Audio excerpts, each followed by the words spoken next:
बिस्मिल्लाहिर्रहमानिर्रहीम। अस्सलामुअलैकुम। News one special के साथ मैं हूं आपका मेज़बान जवाद कमाल। नाज़रीन, JIT रिपोर्ट में तहलका खेज इंकशाफात के बाद सिंध का सियासी मौसम खासा गर्म हो चुका है। अगर विफाक और सिंध की बात करें तो महाजराई वहां पर काफ़ी ज़्यादा बढ़ती नज़र आ रही है और आने वाले वक्त में सिंध की सियासत में भौचाल और सियासी तूफान की तवक्को की जा रही है। इस अहम मामले पर बात करने के लिए प्रोग्राम में हमें ज्वाइन किया है सीनियर तज्जियाकार अम्मार मसूद साहब, और इसके अलावा सीनियर तज्जियाकार ब्रिगेडियर रिटायर्ड हारिस नवाज साहब भी हमारे साथ प्रोग्राम में मौजूद हैं। आप दोनों का बहुत शुक्रिया। अम्मार मसूद साहब, आपसे आगाज करते हैं गुफ्तगू का। JIT रिपोर्ट के अहम किरदार आसिफ जरदारी अब जो लबो लहजा इख्तियार कर रहे हैं, इदारों से महाजराई, इल्ज़ाम तराशियां कर रहे हैं, उनका ये जो ताज़ा बयानिया है उन्हें सियासी फ़ायदा पहुंचाएगा या नुकसान? भाई बात ये है जवाद के मैं पहली दफ़ा आपके शो में आया हूँ। एक तो आपको मुबारकबाद हो अच्छे शो की। दूसरी बात ये है कि ये जिस बयानिए की आप बात कर रहे हैं, ये बयानिया कुछ अरसा से मियाँ नवाज शरीफ साहब ने अपनाया हुआ था। अब JIT रिपोर्ट के बाद जबकि कुछ घेरा तंग होने के आसार नजर आ रहे हैं, तो आसिफ जरदारी साहब इस बयानिए पर अमल पैरा होने की कोशिश कर रहे हैं और उन्हें ऐसे मौके पे याद करना चाहिए कि जिस वक्त नवाज शरीफ साहब ये बयानियां दे रहे थे तो उस वक्त उन्होंने इस तरह का कोई साथ देने की कोशिश नहीं की थी। बहुत सारे मकामात ऐसे सियासत में आए गुज़िश्ता अरसे में कि जहां पर जमहूरी कुव्वतें, सियासी कुव्वतें इकट्ठी हो सकती थीं, लेकिन आसिफ जरदारी साहब की जिद कह लीजिए, हठधर्मी कह लीजिए या तमा कह लीजिए, या फिर उनको कोई ख्वाब दिखाए गए थे जिसकी वजह से वो जमहूरी कुव्वतों के साथ नहीं हुए। उसमें कुछ मिसालें आपके सामने हैं। मतलब बलोचिस्तान असम्बली में जो कुछ हुआ, आसिफ जरदारी साहब ने उसको बहुत बड़ा सियासी कारनामा करार दिया। इसके अलावा सेनेट के जब इलेक्शन हो रहे थे तो मुश्तरका तौर पर रजा रब्बानी को चेयरमैन सेनेट बनाने की पेशकश की गई थी, वो जरदारी साहब ने नहीं मानी थी। फिर सदर का जब इलेक्शन हुआ तो मौलाना फजलुर रहमान का नाम तजवीज़ किया गया था और एतजाज अहसन साहब जिस तरह की गुफ्तगू कर चुके थे उसके बाद उनका नाम तजवीज़ होना मुनासिब नहीं है था। फिर उसके बाद पानामा के केसेस में जिस तरह पाकिस्तान पीपल्स पार्टी भंगड़े डाल रही थी, तो उस वक्त उन्हें इस बात का इदराक होना चाहिए कि जो कुछ पंजाब की सियासत के साथ हो रहा है वो सिंध की सियासत के साथ भी हो सकता है। उस वक्त उन्हें इस बात का ध्यान नहीं आया। अभी जब उन्हें एहसास हुआ कि वो लाडले नहीं रहे और उनके ऊपर कुछ जो करामात हैं उनके इम्कानात नहीं रहे, तो उन्होंने ये बयानिया अपना लिया है। मैं ये बात बहुत दफा कह चुका हूं कि इस सारे मसले के लिए कि पंजाब को भी वफाक से इख्तलाफात हो रहे हैं, सिंध में भी अब ये सूरत हाल पैदा हो रही है, इन सारी चीज़ों के लिए बहुत ज़रूरी है कि तमाम जमहूरी सियासी कुव्वतें एक प्लेटफॉर्म पर इकट्ठी हों, पार्लियामेंट पे अपना ईमान लाएं और पार्लियामेंट को सुप्रीम करार दें और उसमें PTI को भी एक स्टेक होल्डर माने और मिलजुल कर जमहूरियत के लिए, आइन की पासदारी के लिए और वोट की हुर्मत के लिए, सिविल सुप्रीमेसी के लिए जद्दोजहद करें। अगर ये अलहदा करेंगी कि एक वक्त एक शख्स पार्टी नाराज हो जाएगी, दूसरे वक्त दूसरी पार्टी नाराज हो जाएगी, तो उसका नतीजा कुछ भी नहीं निकले। लेकिन हो ऐसा ही रहा है। हारिस नवाज साहब, आसिफ जरदारी साहब का जो ताज़ा मौक़िफ़ है, सख्त बयानिया है, ये उनके लिए फायदेमंद होगा, नुकसानदेह? देखें, जिस वक्त पनामा केस का इंसिडेंट हुआ था और उसके बाद जब सुप्रीम कोर्ट ने डिसीजन दिया नवाज शरीफ साहब के खिलाफ, तो उन्होंने बड़े नारे लगाए कि मुझे क्यों निकाला। उन्होंने बहुत जलसे किए। उनकी बेटी मरीम नवाज ने भी बहुत ज़्यादा इसके ऊपर तकरीरें की और बात भी की और पॉलिटिकल विक्टिमाइजेशन की बात की। मेरे ख्याल में अब उसी स्टेज पर, क्योंकि अब JIT की रिपोर्ट सबमिट हो गई है सुप्रीम कोर्ट ऑफ पाकिस्तान में और 31 दिसंबर को जो जरदारी साहब ने अपना भी जवाब जमा कराना है, तो इसकी वजह से अब वो जाहिर है कि वो प्रेशर डालना चाहते हैं। वही तरीका अपना रहे हैं कि वो अपने जलसे भी कर रहे हैं, अपनी पावर शो भी कर रहे हैं, अपनी इनोसेंस भी शो कर रहे हैं। ये शो कर रहे हैं कि JIT ने पॉलिटिकल विक्टिमाइजेशन की है। लेकिन बेहतर ये है इनके लिए, जरदारी साहब के लिए, कि डेलिब्रेशंस करें, अपने लॉयर्स से मशवरा करें और डिटेल रिपोर्ट सबमिट कराएं अपनी इनोसेंस शो करने के लिए सुप्रीम कोर्ट ऑफ पाकिस्तान में, ताकि वहाँ पर जब वो JIT को और इनके जवाब को देखेंगे तो फिर वो फैसला करेंगे कि इसमें कितना सब्सटेंस है, कितनी प्रोसिक्यूशन के लिए एविडेंस मौजूद है, और फिर वो फैसला करेंगे ये केस को कहाँ भेजा जाए। Either it goes to trial court, ये इसमें नैब के अंदर, और डायरेक्ट ट्रायल कोर्ट के अंदर वो केस भेज देते हैं। ये चीज़ें हैं जो इस वक्त मैटर करती हैं। इसलिए अब सारा जो है जोर, और आप देखेंगे कि ये 31 दिसंबर का पता चलेगा कि वो क्या फैसला करते हैं। बट आई डोंट फोरसी कि कोई इतनी बड़ी तब्दीली आएगी न Sindh government for the time being. सबसे बेहतर मेरे ख्याल में, अगर चीफ मिनिस्टर सिंध के ऊपर इल्ज़ाम लग रहे हैं तो बेहतर है कि Peoples Party in house change कर लें, ताकि और तमाम चीज़ें जो अफवाहें हो रही हैं गवर्नर आज की या पीटी अपनी गवर्नमेंट बनाती है, सब अफवाहें खत्म हो जाएं और एक जमहूरी तरीके से लेट द हाउस चेंज करके। अफवाहें, लेकिन सर अफवाहें तो है ना, सवालात तो है ना। अमार मसूद साहब, आसिफ जरदारी साहब की जो तकरीर है, अगर उसका माखज निकाले तो वो ये बनता है कि 18वीं तरमीम उसको वो इस्तेमाल करना चाहते हैं, कंधे पर रखकर सियासी चालें चलते नजर आ रहे हैं। और 18वीं तरमीम से मुतालिक उनका ये नैरेटिव। फिर दूसरी जानिब बिलावल भुट्टो भी इदारों पर नुक्ताचीनी कर रहे हैं। पीपल्स पार्टी के पास अब मजीद पॉलिटिकल ऑप्शन हैं क्या?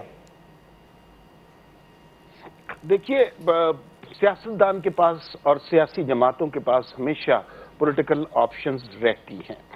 मैं अपनी बात को दूसरे तरीके से कहने की कोशिश करता हूं कि ये सिलसिला पहले पंजाब से शुरू हुआ, फिर उसके बाद अब सिंध से इस तरह की आवाजें आ रही हैं।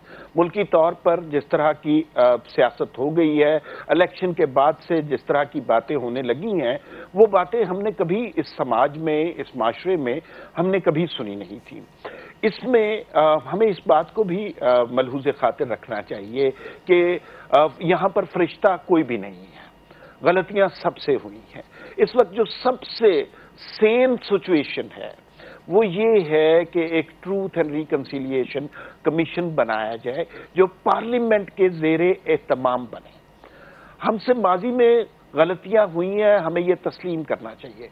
उसमें सियासतदान भी शामिल हैं, उसमें जुडिशरी भी शामिल है, उसमें हमारे सिक्योरिटी इदारे भी शामिल हैं।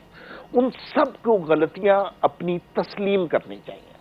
इनमें से कोई शख्स भी फरिश्ते के तौर पर या मुकद्दस गाय के तौर पर सामने नहीं आना चाहिए।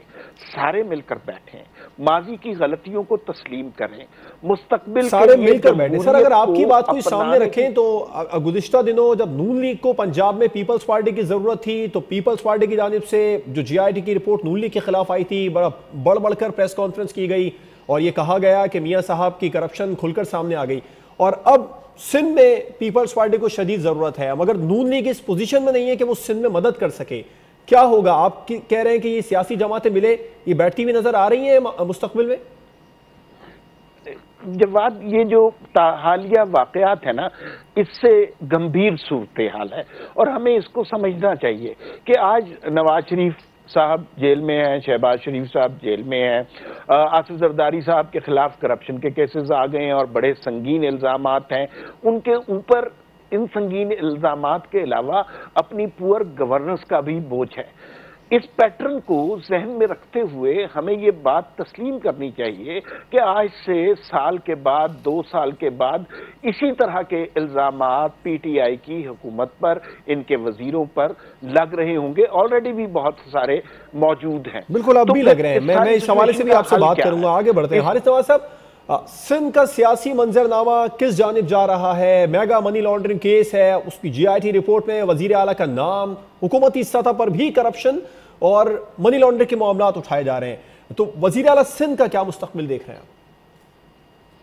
देखिए, बेसिकली ये डिपेंड करता है कि 31 दिसंबर को आसिफ जरदारी साहब और उनके जो जिन पे भी इल्ज़ाम हैं वो अपनी डिटेल रिपोर्ट उनके लॉयर्स किस ऐसे तरीके से, अच्छे तरीके से सुप्रीम कोर्ट ऑफ पाकिस्तान में जमा कराते हैं और जो भी इल्ज़ाम GIT में लगे हैं उसको किस तरीके से क्लैरिफाई करने की कोशिश करते हैं विद ऑल एनेक्चर्स, रेफरेंसेस के साथ, ताकि उसका प्रूफ दे सकें। क्या लगता है सर, क्या आपका तज्जिया कह रहा है? रिपोर्ट अच्छे से तैयार कर ली है उन्होंने जमा कराने के लिए पाकिस्तान पीपल्स पार्टी ने, क्योंकि ये मसला तो 2015-16 से चल रहा है जी। लेकिन अभी क्योंकि GIT की रिपोर्ट है तो आप जाहिर है कोई लॉयर्स बैठे होंगे, फारूक नाइक हैं, लतीफ़ खोसा साहब हैं और जो भी उन्होंने लॉयर्स अपने रखे होंगे, उन्होंने कल तक अपने ज़ाहिर जवाब तैयार करके और परसों ये रिपोर्ट उन्होंने जमा करानी है। 31 December is the date when they have to submit in the Supreme Court of Pakistan. उसके बाद सुप्रीम कोर्ट पाकिस्तान GIT की रिपोर्ट को, इनके जवाब को, सबको देखेंगे, एनालाइज करेंगे और उसके बाद वो फैसला करेंगे कि इनके खिलाफ क्या कार्रवाई करनी है। टिल दैट टाइम तो आई डोंट foresee कि anything going to happen. It may take 7 days more, 10 days more जब सुप्रीम कोर्ट इसको एनालाइज करके उसके बाद डिसीजन करते हैं. In the mean time I think अब इसके ऊपर क्योंकि JIT में इल्ज़ाम है आपके सिटिंग चीफ मिनिस्टर के ऊपर भी, अब ये पीपल्स पार्टी की क़यादत का काम है कि क्या वो इन हाउस चेंज करते हैं, leader of the house change कर लेते हैं, ताकि जो PTI ने आज भी आपने देखा होगा खुर्रम शेर ज़मान ने भी स्टेटमेंट की कि हम यहाँ अपनी हुकूमत बनाएंगे. फिर प्राइम मिनिस्टर ने चौधरी फवाद हसन को भी टास्क किया सियासी तब्दीली के लिए सिंध के अंदर. इन चीज़ों को बैकफुट पे करने के लिए, पीछे करने के लिए पीपल्स पार्टी के पास सबसे अच्छा रास्ता है कि अपनी मुतफ़िका राय से अपना लीडर ऑफ द हाउस को चेंज कर लें, ताकि जमहूरी तरीके से हुकूमत भी चलती रहे. सही लग रहा है मसूद साहब, आप भी समझते हैं जैसे मुखालफिन कह रहे हैं कि मुराद अली शाह साहब मुस्ताफी हो जाएं, उन्हें हो जाना चाहिए, और हारिस नवाज साहब ने जैसे कहा कि PTI जो बयान दे रही है खुर्रम शेर ज़मान साहब के बयान को सामने रखे, इस पोजीशन में है PTI सिंध में हुकूमत बनाने की? अब मेरा नहीं ख्याल कि पोजीशन है उनकी सिंध में हुकूमत बनाने की, लेकिन जोड़ तोड़ की वजह से बहुत कुछ हो सकता है. और पाकिस्तान की सियासत हो रहा है सिंध में ऐसा जोड़ तोड़, जो दावा उन्होंने किया कि 15 से ज्यादा MPs उनसे राब्ते में. मेरे हाँ, देखिए ये तो बहुत पुरानी खबर है ना. ये तो जब नवाज शरीफ साहब को पानामा केस आया था तो हर वजीर बयान देता था कि 70 MNA मेरे साथ हैं. आज भी शेख रशीद साहब ने कुछ इस तरह की बात की है. तो जब तक आपके पास कंक्रीट एविडेंस ना हो, आप इस तरह की बातों को सिर्फ एक सियासी बयान समझ सकते हैं. दूसरी बात यह है कि JIT रिपोर्ट जो कुछ है वो अभी तक इल्जामात की शक्ल में है. अभी तक कोर्ट से कोई सजा नहीं हुई, कोई सॉलिड एविडेंस प्रोवाइड नहीं किया गया. तो देखिए, अगर पाकिस्तान की सियासत में इल्जामात की बुनियाद पर लोग मुस्ताफी होना शुरू हो जाएं, मैं जानता हूं कि इस मौके पे आप बरतानिया की और अमेरिका की सियासत और जमहूरियत की मिसालें देते हैं, लेकिन वो मिसालें पाकिस्तान के तर्ज जमहूरियत पे लागू नहीं होती. हमारे लिए बहुत ही सहल होता है कि हम किसी भी शख्स पे, और खास तौर पर अगर वो कोई सियासी शख्स है, सियासी ओहदेदार है, तो उसके ऊपर हम बड़ी सहूलत के साथ कोई भी इल्जाम लगा देते हैं.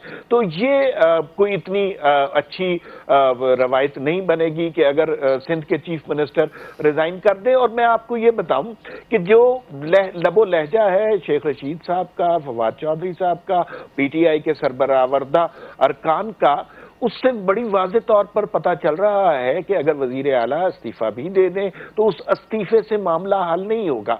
ये कुछ बात उससे ज्यादा की आगे लग रही है और कुछ इंतकामी कार्रवाई की तरफ बात जा रही है. और वो जो हम शुरू से बात कर रहे थे, गवर्नर राज देख रहे हैं आप सिंध में? आई होप नॉट, वरना इसका पोलिटिकली बहुत ज्यादा नुकसान होगा.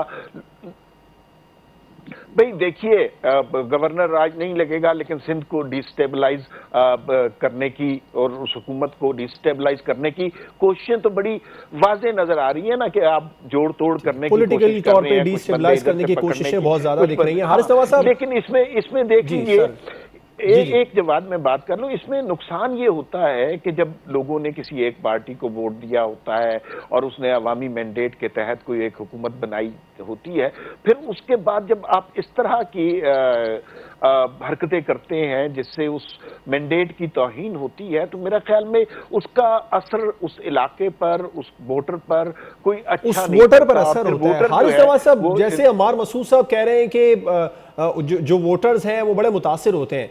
खुर्रम शेर ज़मान साहब ने वाज़ेह किया है कल कि अगर ये रिपोर्ट, JIT की रिपोर्ट 25 जुलाई से पहले आ जाती तो नतीजा सिंध में मुख्तलिफ होता.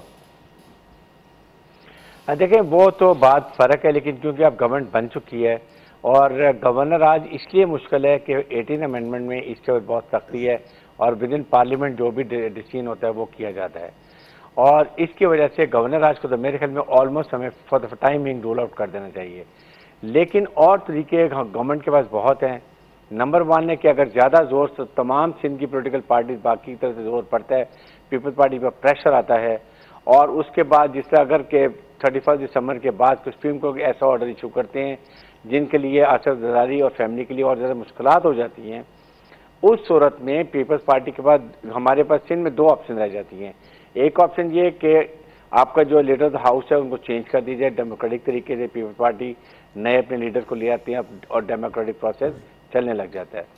दूसरा ऑप्शन ये है कि जिस तरीके से अभी बात की खुर्रम शेर ज़मान में फवाद चौधरी साहब आ रहे हैं कि with in people's party they make it a forward block, और फॉरवर्ड ब्लॉक बनाने के बाद आप इनके खिलाफ अदम एतमाद की तहरीक लाते हैं और अपने नया लीडर चेंज कर लेते हैं, जिसमें पीपल्स पार्टी के ही किसी फॉरवर्ड ब्लॉक में से आपको नॉमिनेट करते हैं कि जी वही चीफ मिनिस्टर आ जाएं, ताकि पीपल्स पार्टी का मैंडेट भी रहे और इसमें जो फॉरवर्ड ब्लॉक था और साथ पीटीआई, जीडीए, बाकी जमातें मिल के, पीएमक्यूएम मिल के एक नया इनको नया ले आए। लेकिन ओवरऑल मैंडेट जो है ना, आई स्टिल फील कि जिस पार्टी को मिला हुआ है सारे मिल भी जाए तो पीपल्स पार्टी की 99 सीटें हैं सिंध में। नहीं, लेकिन जब एक फॉरवर्ड ब्लॉक बनता है और 15-16 सीटों का फर्क है और वो अगर फॉरवर्ड ब्लॉक से 15 इधर आ जाते हैं तो बहुत ज्यादा मार्जिन का फर्क पड़ जाता है।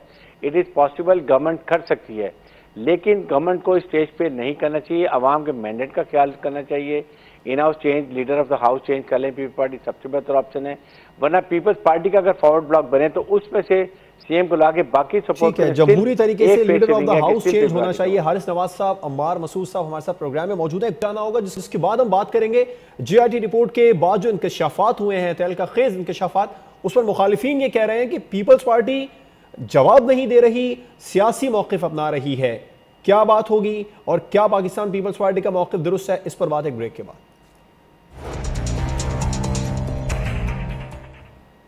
Welcome back after the break. नाज़रीन, जीआईटी रिपोर्ट में जिस तरह तहलका खेज इंकशाफात सामने आए हैं, पाकिस्तान पीपल्स पार्टी के मुखालिफिन का ये मौकिफ है कि वो इसका जवाब देने के बजाय उसे सियासी मामला बना रहे हैं। अम्मार मसूद साहब, आसिफ जरदारी करप्शन से मुतालिक सवालात के जवाबात नहीं दे रहे, बल्कि उनका पॉइंट यह है कि ये सब झूठ पर मबनी है।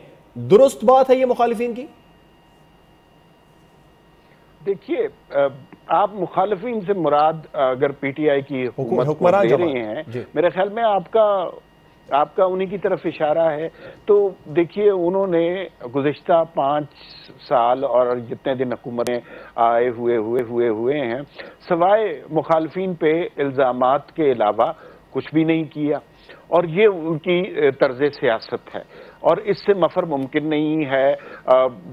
जब तक किसी शख्स पे कोई बात साबित नहीं हो जाती, अदालतें उसका फैसला नहीं सुना देती, आप किसी भी शख्स को मुजरिम, चोर, डाकू, लुटेरा नहीं कह सकते। ये पीटीआई की सरिश्त है कि वो बड़ी शिद्दत से कोई एक इस तरह का इल्ज़ाम लगता है, और इस माशरे में तो ये बड़ी सहूलत है, किसी भी शख्स के ऊपर कोई इल्ज़ाम लगा दें और फिर उसके खिलाफ नाराजनी शुरू कर दिए। तो ये हम पीटीआई की आदत है। मैं कैसे कह सकता हूं, या कोई भी शख्स इस स्टेज पर जेआईटी की रिपोर्ट की बेसिस पर ये कह सकता है कि वो वाकई मुजरिम है या उन्होंने इतनी करप्शन की है। हमने ये देखा है कि माजी में बहुत दफा ऐसा हुआ कि लोगों के ऊपर करप्शन के ऐसे संगीन इल्जामात लगे और उसके बाद में कुछ भी नहीं निकला। जरदारी साहब की मिसाल आपके सामने है, कैसे कैसे इल्जामात हमने लगाए, कैसे कैसे ये स्टोरीज मीडिया ने ब्रेक की। 11 साल जरदारी साहब को जेल में रखा और उसके बाद क्या निकला? कुछ भी नहीं। डॉक्टर आसिम का किस्सा आपको याद होगा, उनके ऊपर इतनी करप्शन डाल दी गई, उतना तो पाकिस्तान का बजट भी नहीं था, और उसके बाद उसका नतीजा कुछ भी नहीं निकला। ये उसी तरह, और फिर जेआईटी की रिपोर्ट मुतनाज़ा हो सकती है इसलिए कि हमने पानामा के मामले में देखा कि जो जेआईटी बनी थी उसकी रिपोर्ट के अंदर बहुत सारे तजादात थे जिसके हवाले से बात हुई भी है। मसलन वो आपको याद होगा कि वो जेआईटी किस तरह बनी थी, व्हाट्सएप वाली स्टोरी भी आपने पढ़ी हुई होगी, हुसैन नवाज की तस्वीर जिस तरह लीक हुई थी वो भी सारी है। तो ये, और उसकी बेसिस पे जब मुकदमा पेश हुआ तो और वो करप्शन से बरी हो गए, तो सारा इल्जाम मेगा मनी लॉन्ड्रिंग का मामला अगर हम इसे देखें तो ये 2015 में शुरू हुआ था। उस वक्त नून लीग का दौर हुकूमत था, नून लीग ने उस वक्त खामोशी इख्तियार की थी। अब नून और पीपल्स पार्टी के जो सियासी रोमांस है, ग्रैंड ऑपोजिशन अलायंस है, इनकी बातें जुबान ज़दे आम है। अगर ये बनता है ग्रैंड ऑपोजिशन अलायंस तो कितना इफेक्टिव होगा ऑपोजिशन के लिए और कितना नुकसानदेह होगा हुकूमत के लिए? देखिए, जो एक मौका था ग्रैंड अलायंस बनाने का, वो तो जरदारी साहब ने मिस किया। जब नवाज शरीफ साहब बंदर अताब थे और उस वक्त उनको जब प्राइम मिनिस्टरशिप से हटा दिया गया था, वो कहते कि मुझे क्यों निकाला, मुझे क्यों हटाया गया, मुझे इसका जवाब चाहिए। दैट वाज द टाइम कि अगर उस वक्त पीपल्स पार्टी साथ मिलती तो ये एक स्ट्रॉन्ग फोर्स बनती और हुकूमत के ऊपर प्रेशर भी होता। लेकिन प्रॉब्लम यह थी कि पीपल्स पार्टी ट्रस्ट नहीं कर रही थी नवाज लीग को, कि वो ये कह रहे थे कि हम अगर सब कुछ आके सपोर्ट में आ जाएं और एन मौके पर कि कॉम्प्रोमाइज हो और पीएमएलएन हमें छोड़ दे, तो then they had a very difficult time. जिसकी वजह से उन्होंने इस पे ज़्यादा जोर नहीं दिया और उन्होंने बड़े सेफ तरीके से अपना खेला। आपने प्रेसिडेंट का इलेक्शन देखा, उसमें भी उन्होंने उनको सपोर्ट नहीं किया। बलूचिस्तान असम्बली की बात कर लें, आप सेनेट का इलेक्शन देखें, हर जगह पर उन्होंने इंडिपेंडेंट रखा ताकि वो अपने आप को ये शो ना करें कि हम एक सब पार्टी की तरफ जा रहे हैं। तो अगर ग्रैंड अलाउंस का मेरे ख्याल अब इस वक्त बड़ा मुश्किल है, ख़ासतौर पे अवाम का रद्द-ए-अमल भी जो होगा, अवाम ज़्यादा लोग इनको सपोर्ट नहीं करेंगे मेरे ख्याल में, क्योंकि पीटीआई की गवर्नमेंट जो है वो इस वक्त जेआईटी जो आई है वो करप्शन एलिमिनेट करने के लिए वाहिद मैंडेट एक पॉलिटिकल पार्टी है, इसने अपना ज्यादा फोकस पीटीआई ने करप्शन पर रखा है। अमार मसूद साहब, नून लीग और पीपल्स पार्टी नैब और एहतिसाब के अमल को अब यकतरफा करार दे रहे हैं। 10 साल दोनों जमातें बरसर इख्तिदार रही हैं, उस वक्त इन्हें क्यों नहीं लगा कि एहतिसाब कवानीन में सुखम है, इसमें इस्लाहात लाई जाए? उस वक्त खामोशी, अब सवालात। बहुत बड़ी इनकी गलती है, इस बात को तस्लीम करना चाहिए कि ये इनकी बहुत बड़ी गलती है कि नैब कवानीन में तब्दीली होनी चाहिए थी और इस तरह की कानून साजी पर कोई तवज्जो नहीं दी गई। देखिए, अगर कोई कानूनी तौर पर मस्बत चीजें हुई हैं इस 10 साल में, तो इस बात का क्रेडिट डायरेक्ट पीपल्स पार्टी को जाता है। उन्होंने अपने दौरे हुकूमत में कानूनी तौर पर कुछ काम किया, आइन में कुछ तब्दीलियां हमें नजर आई और वो पार्लियामेंट के थ्रू काम हुआ। नवाज शरीफ साहब ने और उनकी हुकूमत ने अब कोई कानून साजी ऐसी खास नहीं की और कोई बड़ी तब्दीलियां नहीं की। उन्होंने अपना ज्यादा जोर रखा डेवलपमेंट की तरफ और उस हवाले से वो लोगों को अपने कारनामे गिनवाते रहे, लेकिन जो पार्लियामेंट का और नेशनल असम्बली का बुनियादी काम है वो काम नहीं किया गया। इस बात को तस्लीम करना चाहिए। इसी वजह से ये सूरत हाल आज हमें देखने को मिल रही है। 62, 63 जैसी चीजें जो डिक्टेटरों की अता की हुई हैं वो आज भी चल रही हैं। लेकिन इसके साथ साथ एक दूसरा आर्गुमेंट भी यही है। एक जमाना था जब हम कहते थे कि आइन से अगर 52B को निकाल दिया जाए तो हमारे यहां जमहूरियत अपनी असल शक्ल में लागू हो जाएगी। 58(2) आइन से निकल गई है, लेकिन उसके बाद हमने 58(2)B की तरह 62, 63 को यूज करना शुरू कर दिया। इसका मतलब है कि आईनी तरामीम से भी फर्क नहीं पड़ना। असल में हमने उस माइंडसेट को तब्दील करना है जो जमहूर की कुव्वत को तस्लीम जमहूरियत के खिलाफ जो माइंडसेट है उसे तब्दील करना बहुत जरूरी है। नहीं करता। हारिस नवाज साहब, वफाकी हुकूमत के हम उजरा बार बार ये कहते नजर आ रहे हैं कि आसिफ जरदारी, नवाज शरीफ का कोई सियासी मुस्तकबिल नहीं है। ये दोनों बड़े सियासी रहनुमाओं को कानूनी महाज पर बड़ी परेशानी है। क्या मुस्तकबिल देख रहे हैं? क्या वाकई इन दोनों का मुस्तकबिल अब नहीं बचा? देखिए, अगर अपरेंटली आप देखें जिस तरीके से पनामा लीक्स के अंदर और पनामा केस में नवाज शरीफ साहब को सजा हो गई, उसके बाद आपके सामने आशियाना, फिर वो साफ पानी केसेस में और डिफरेंट अदर केसेस के शहबाज शरीफ के ऊपर भी केसेस चल रहे, नैब रेफरेंस बनने वाले हैं। ख्वाजा साद रफीक को देखें, उनकी पोलिटिकल पार्टी को एक और प्रॉब्लम चल रही है। तो अगर इसमें देखें और इसी तरह आप देखें पीपल्स पार्टी के, तो ये प्रॉब्लम काफी हद तक नजर आ रही है। अब ये लेकिन जिस तरह भी अम्मार मसूद साहब ने कहा, माजी में तो आसिफ जरदारी पर बड़े बड़े केसेस बने, डॉक्टर आसिम की उन्होंने मिसाल दी, अब क्या हुआ? कुछ अरसे बाद सब क्लियर भी तो हो जाता है। ऐसा होता तो नहीं देख रहे। लेकिन यही बात हम कह रहे हैं कि अभी जेआईटी के बाद जेआईटी ने एक अपनी रिपोर्ट सबमिट की है।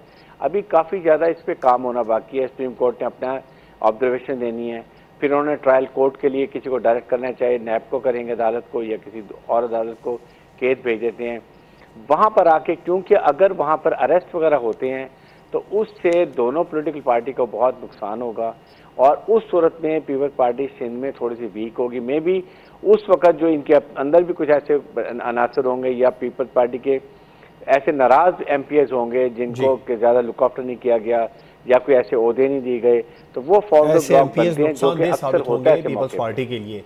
अमार मसूद साहब, चौधरी निसार अली खान की बात कर रहे हैं। मैं इस पे जी सर, अगर मैं ये जो ब्रिगेड साहब ने बात की है, मैं इसमें थोड़ा सा बड़े एहतराम के साथ कुछ ऐड जरूर करना चाहता हूँ।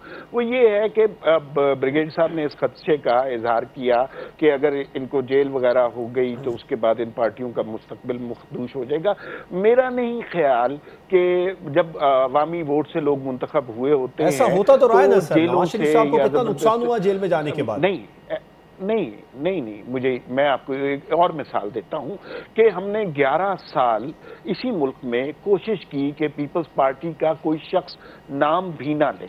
हमने इसके कारकुनों को कोड़े भी लगाए, जेलें भी भर दी, हमने उनके रहनुमा को फांसी भी दे दी।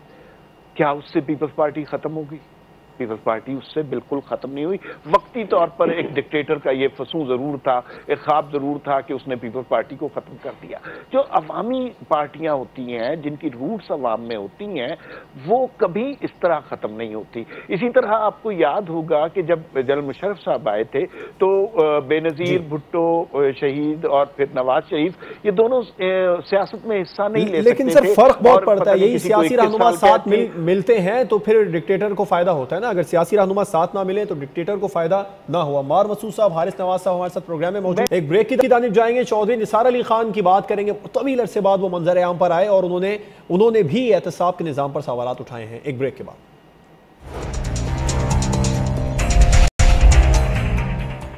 Welcome back. चौधरी निसार अली खान आज तवील अरसे बाद मंजर आम पर आए। उन्होंने अपनी खामोशी तोड़ी, कई सवालात भी उठा दिए। ये कहते हैं हुकूमती और अपोजिशन अरकान के एहतसाब का तरीक़ाकार एक जैसा होना चाहिए। हारिस नवाज साहब, चौधरी निसार अली खान की प्रेस कॉन्फ्रेंस, उन्होंने कई सवालात उठाए। ये कहा कि हुकूमत हिज़्ब इख्तिलाफ के तहफ़्फ़ुज़ात दूर करे।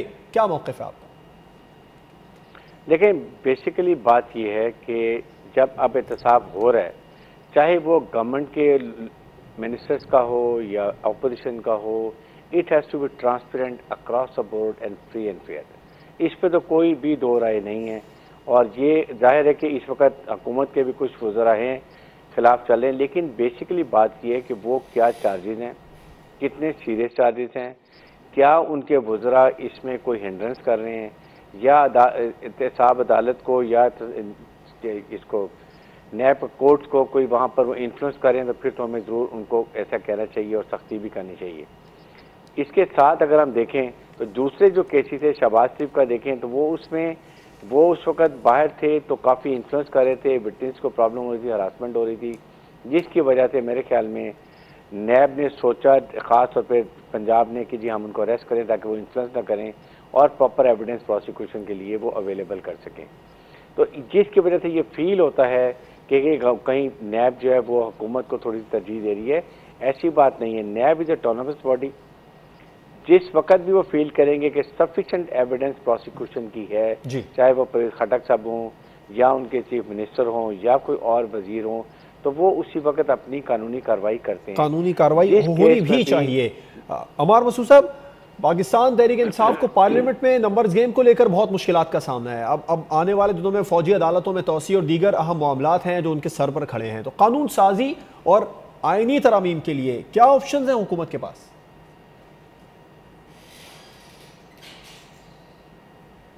अम्मार मसूद साहब, आप सुन सकते हैं?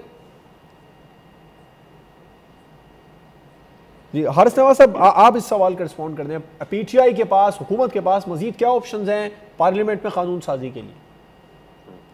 देखें, जो भी वो कानून साजी जिसमें पूरे मुल्क को फ़र्क पड़ता है, जैसे फौजी अदालतें हैं, टेररिज्म के रिलेटेड हैं, वो तो कोई प्रॉब्लम नहीं होगी। हम श्योर उसमें अपोजिशन भी सपोर्ट करेगी, उसमें हुकूमत भी सपोर्ट करेगी, बड़ी आसानी से पास हो जाएंगे अगर फौजी अदालतों को एक्सटेंड करने की बात है। और ये एक्सटेंड होनी चाहिए। आपके सामने रिजल्ट भी है, फौजी अदालत ने क्या काम किया, कितने अरसे में कितने लोगों को कॉन्फ्लिक्ट, कितनों को एग्जीक्यूशन की, और कितने केसेज जो हैं वो हाई कोर्ट में और सुप्रीम कोर्ट में स्टे की वजह से चल रहे हैं, वहाँ पर उनकी प्रोसीजर चल रहे हैं। लेकिन इसके साथ साथ जो दूसरे केसेज हैं उसमें मेरे ख्याल में हुकूमत को प्रॉब्लम्स होगी। और इसीलिए इमरान साहब ने ये भी बात की कि हम हो सकता है मिड टर्म इलेक्शन की तरफ किसी स्टेज पे चले जाएं। वहाँ पर वो बात है कि उसके लिए क्या पीटीआई इतना अच्छा काम एक साल में अपनी परफॉर्मेंस करते हैं। नंबर गेम के हवाले से बहुत ज्यादा प्रॉब्लम है सर। देखिए, ख्वाजा सादफी के प्रोडक्शन ऑर्डर को लेकर जब अपोजिशन ने वॉकआउट किया था, करप्शन तो एलिमिनेट कर हारिस नवाज साहब, सर कता कलामी की माजरत, तो फिर जाके वो इस सूरत में काफी हाल हो सकते हैं। हारिस नवाज साहब, काफी प्रॉब्लम तो है हुकूमत के पास नंबर गेम को लेकर, क्योंकि ख्वाजा साद रफी के प्रोडक्शन ऑर्डर को लेकर जब वॉकआउट किया अपोजिशन ने, तो एमक्यूएम के अरकान भी उनके साथ वॉकआउट करने चले गए जो पीटीआई के इत्तेहादी हैं। देखें, यहाँ पर जी सर, बेसिकली ये यहाँ पर आपने सवाल। जी हारिस नवाज साहब, आप सुन सकते हैं मुझे?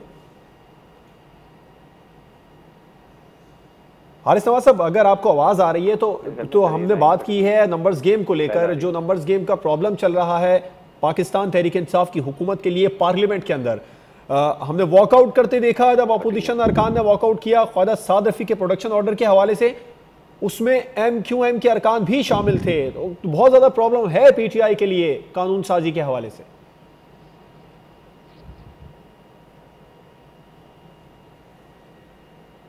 ठीक है, हारिस नवाज साहब तक भी गालिबन आवाज नहीं पहुंच रही। एक ब्रेक लेते हैं, जिसके बाद हम गुफ्तगू के सिलसिले को आगे बढ़ाएंगे। ब्रेक के बाद एक बार फिर से खुशामदीद। अमार मसूद साहब, हम बात कर रहे थे पाकिस्तान तहरीक इंसाफ को पार्लियामेंट में कितनी मुश्किलात हैं कानून साजी के हवाले से नंबर्स गेम पूरे करने के लिए। देखिए, मुश्किलात तो बहुत ज़्यादा हैं, लेकिन उसके लिए ज़रूरी ये है कि अपोजिशन मुत्तहिद हो। अपोजिशन के मुत्तहिद होने के अभी तक हमें कोई इम्कानात नज़र नहीं आ रहे। थोड़ी सी नंबर गेम का फ़र्क है, चंद लोग इधर से उधर जाएं तो इन हाउस तब्दीली भी हो सकती है और बहुत कुछ हो सकता है, लेकिन अपोजिशन अभी तक हमें मुत्तहिद नहीं नज़र आ रही। जो PTI की तरफ से नरेटिव है कि उसके लिए कानून साजी के लिए उन्हें 2/3 मेजॉरिटी होनी चाहिए, जो कि वो उन्हें पार्लियामेंट में और असम्बली में हासिल नहीं है।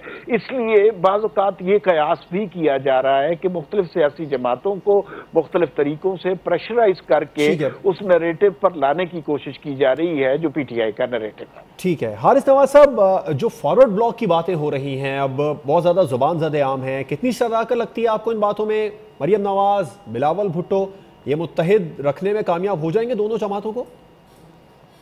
देखिए, अगर तो जो जिस तरीके से अभी केसेस हुए हैं, शहबाज शरीफ साहब, नवाज शरीफ साहब, इसी तरह सिंध में अगर कोई और प्रॉब्लम्स होती हैं पीपल्स पार्टी की लीडरशिप के लिए, तो फिर PTI को आसानी होगी। ख़ास तौर पे पंजाब में आपने देखा है कि वहाँ पर पहले ही काफ़ी फॉरवर्ड बने हुए थे और उसको PMLN ने काफ़ी कोशिश की कि वह हुकूमत के साथ ना ज्वाइन करें, लेकिन जब उनको नज़र आएगा कि उनकी लीडरशिप पे केसेस बन गए हैं, सज़ाएँ हो गई हैं, अब वापसी का कोई रास्ता नहीं रह गया, तो फिर ज़ाहिर है वो नाउमीदी के साथ वो इलेक्शन लड़के आए हुए हैं, they want to be in power, तो वो हो सकता है PTI के साथ फॉरवर्ड ब्लॉक पे शामिल हो जाएं।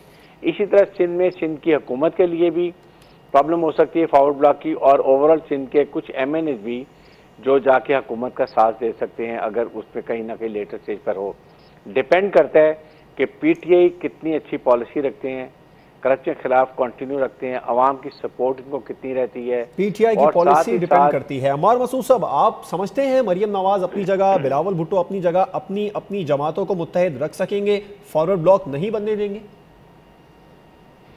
देखिए, जहाँ तक मुस्लिम लीग नून का ताल्लुक है, तो जब पानामा का केस शुरू हुआ था उसी वक्त से PTI की जानिब से और बड़े उनके सीनियर लोगों की तरफ से ये आवाज़ें आना शुरू हो गई थी कि इतने लोग 80 लोग 90 लोग हमारे साथ मिल गए हैं और वो पार्टी को छोड़ना चाहते हैं, वो ऐसी करप्ट क़यादत के साथ नहीं जाना चाहते।